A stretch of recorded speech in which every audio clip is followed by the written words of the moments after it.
All right, these days are getting warmer, but we know the atmosphere sometimes has its own plans and severe weather can pop up. So tonight we're talking about severe weather anxiety. It is a real thing, and Samuel Rainey is a counselor who is going to help lead some process sessions coming up after we still have in our recent memory those tornadoes from last year. But Samuel, I got to ask you, this isn't what you've always been doing. So how did you get interested in severe weather anxiety?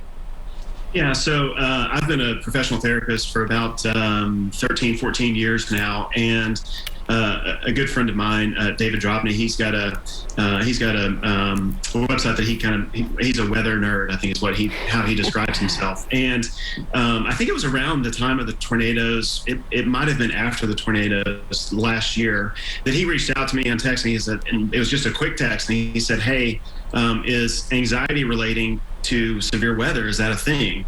And really, up until that point, I really hadn't considered it. I think I've heard my clients talk about kind of on the periphery that, with storms coming through. There's actually been occasions, I think once or twice, that we've had a tornado warning while I've been in a session with a client, and we had to go huddle in the bathrooms together, and there was, I think, 3 or 4 other folks in the building, and so it's kind of been something on the periphery, but nothing that I had really considered prior to that last year.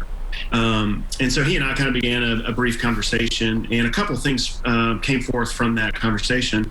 One of them was that I wrote an article for him just about taking care of storm anxiety, because the more I thought about it, and kind of the more I talked to some of my friends about it, the more I realized this is a pretty big deal for people, and especially in our area where there's a lot of storms. Mm-hmm. So that article came forth from that. And then the second thing that came forth from it was because of the tornadoes and that they hit, he told me that his volunteer team, they were out during the storm tracking it. They were out after the storm talking to people that were hit by it, and he was saying, "Hey man, some of my folks are having a difficult time processing this, and what can we do about that?" And so I called a couple of my colleagues and said, "Hey, can we offer some pro bono counseling for anybody that's been impacted by this?" And so we let David know and kind of his team know that we had 3 or 4 counselors that we'd be willing to sit down with those folks for half a dozen sessions or so, and just kind of help them talk through what they experienced and what took place kind of in front of their very eyes. When you see something up close and personal like that, it really does a number on you. And this actually reminds me, this isn't my first time in dealing with kind of the fallout of weather. So in 2010, we had the huge floods. Mm-hmm. And I remember I with some other colleagues, we did some pro bono counseling during that time as well, because of how devastating the floods were for people. So I guess this has kind of been, a story that's kind of been churning for the last several years, that the tornadoes just kind of created, I think, a great opportunity that came with some passion that I have for helping people in some of the times of distress that they're in. And so my colleague Martin and I, we got together and just started talking about how we might be able to help the community and help people who have been impacted by storms and by these tornadoes. And so we kind of created these 2 process groups, and we've got a few more spots that are open for this Friday. We've got some more spots that are open for the next Friday group as well. As you wrote in that blog post for Nashville Severe Weather, it feels like it's always storm season. It surely does here in Middle Tennessee. And I'm so glad you just brought up that some people might have secondhand feelings about weather because of their professions, or maybe because they volunteered. So many people volunteered in Germantown, in Putnam County, in East Nashville, Wilson County last year. And the things that they saw may have long-term effects. So can you name, a couple maybe professions that some people might not associate having severe weather anxiety from?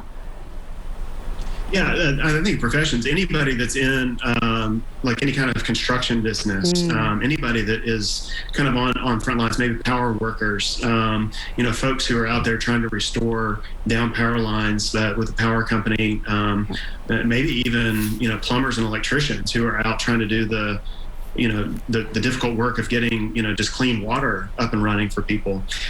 So, I think that the idea of secondhand trauma or vicarious trauma, I think that happens when we experience things that haven't necessarily directly impacted us, but we're experiencing the direct impact on other people. And because we're such relational human beings that we do everything relationally in life, that we sometimes take on the stress of other people and the loss from other people. There's been some cool studies that have come out around trauma and around what makes humans different than animals. We share a lot of the similar characteristics just because we're both mammals, but one of the main differences is that humans have the ability to put words and to put meaning to the experiences they have, where animals don't.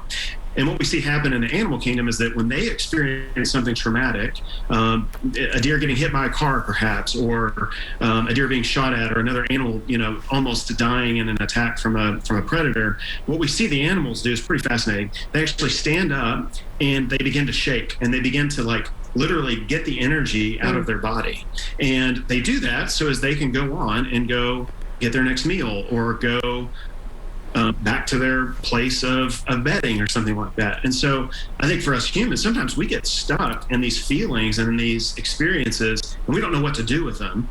And so this process group that we've created is helping people to know what to do with what they've experienced. So it's a way of getting all that stored energy and allowing for it to get out so that it doesn't have to stay inside. Because the more it stays inside, the more toxic it becomes, and the more impactful it's going to be long term on your life. Yeah, shake it off with someone else. How about that? In 60 seconds or less, Samuel, can you let people know who are watching why it's worth it to talk in a group at these process sessions, one on Friday, one next Friday from noon to 1? Yeah, I think one of the biggest problems that I saw take place after the tornadoes last year was that COVID hit and the quarantine hit. I think it was like a week after, maybe 2 weeks after. And what that prevented people who were directly impacted by the storms, what that prevented them from doing was being able to share with their community and share face to face with other people the experiences that they had. And so we've kind of been in this chronic year, this long year of trying to figure out what have we done with all this experience that we've had from the tornadoes to COVID. And so process groups are an invitation for people to be able to name their experience and to not feel like they have to carry it alone, and that there are others out there who care about it and who want to carry with them for the stories that they carry. Yeah, learn from each other, bounce ideas off each other too. Samuel Rainey, thank you so much for spending this hour with us. If you want to go to these sessions one last time, we're going to put this information up on the screen for you. This is virtual. We are still living in this pandemic that is complicated having these conversations. But hey, one is this Friday from noon to 1, and one is next Friday, March 26th from noon to 1. Contact Martin. He works side by side with Samuel, so he is very talented, I'm sure. Let him know that you are interested, and just look forward to talking to some others about your shared experience. That's what it's all about. All right, Samuel. Thanks, Hannah. I appreciate it. It's good to be with you. Yeah, wonderful to speak to you tonight. Once again, tonight's topic has been storm anxiety. You're not alone if you have any of those feelings. Join one of these sessions if you feel like you need to talk about it with some others. We'll be right back. You're watching Open Line.